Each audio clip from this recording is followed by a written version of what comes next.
So, Stellar Blade came out a couple of months ago, and let's just say that the first time I played it, it went something like this. I dodged, bro! Oh my fucking... And after replaying it for almost over 100 hours, I was wrong about it. So before I go deep into this video, most of the stuff in this game that bothered me in my first playthrough doesn't bother me anymore.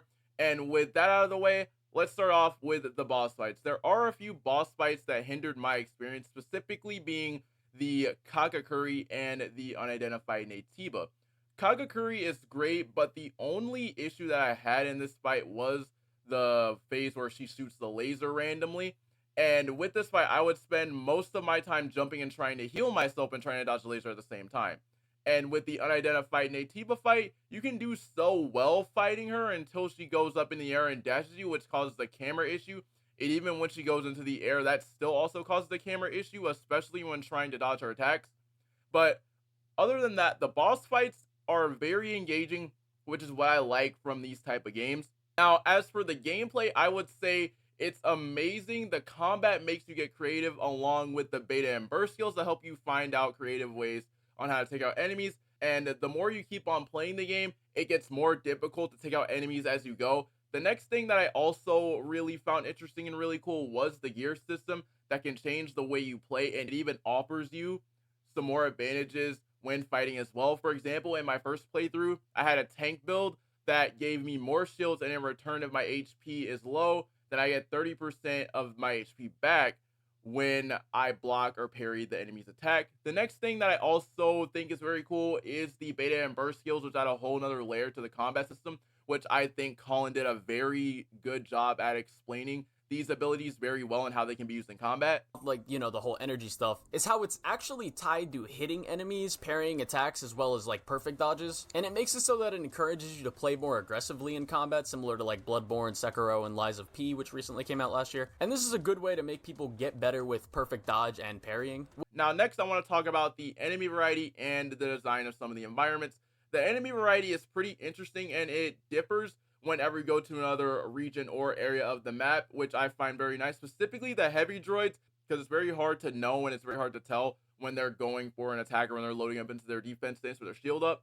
And the two environmental sections that I found the most interesting were the blade section where you have to turn off the saws, and the sections where you are basically slide skating on your blade through the tunnels, which ended up leading into a last minute boss fight with Belial. And the PlayStation section where you have to memorize the button pattern. If you jump on the wrong one, then you die. But other than that, the environments and the enemy variety are very good. So yeah, as for the boss fights, which I find very great, are the Demo Crawler, Raven, Providence, and Adam. And while I do think these boss fights are great, the Raven one, when she's in her unidentified Natiba form, when you're in Zion, has to be the most annoying and most rewarding boss fight that I have ever seen in my goddamn life. Along with Adam's final form, because they both have abilities that one-shot you, and you have to shoot these little balls and angels to stop them from doing that, which, again, I like, but at the same time, though, I'm not the Flash here. My bad if I don't have the timing of a god. Now, predicting what they were going to do with the story just basically cooks the experience a lot more. Once Eve unleashes her true strength, it's especially great even when fighting Adam in his Elder Natiba form. And as for the side quests, I think that they were pretty decent. The ones that I really liked were the ones with Kara and her sister, and the one where you go to Eidos 9 with Lily to learn about her best friend Ibris, which I feel adds more to what the world was like before Mother Spear existed, as well as the one with Enya and Sue, where almost at the end of that quest, Sue goes to find Enya's legs, and he almost gets himself killed, which again gives us more information on the people in the world. So, onto the story, I would say when it comes to this, this is a very interesting one because the gameplay is so good. But here's what I will say about the story, starting with the voice acting. The voice acting is pretty great in the third act when Eve finds out that the real Alpha is outside the spaceship and couldn't get the last Alpha core, which I think was pretty cool. The next thing that I also want to talk about is Adam's build up to be the final boss was okay. It wasn't really that bad. And it was a really cool plot twist when we learn it from Oracle. And I feel like the way that it was written could have been better. Eve was okay. But other than that, the way the characters were written was 50-50 for me. But other than that, the plot twist and the things that you find out are pretty surprising.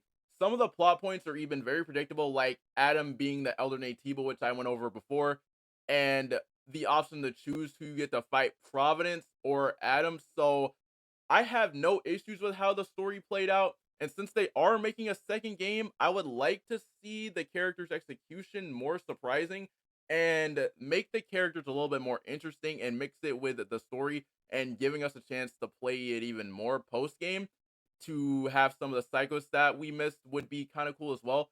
So if you combine all of that together, the second game would be great. At the end of the day, if you combine certain story moments and shocking revelations combined with an amazing combat and gameplay loop, Stellar Blade gets a 8 out of 10. So I hope you guys did enjoy this video, and without a doubt, I'll see you guys later. Peace out.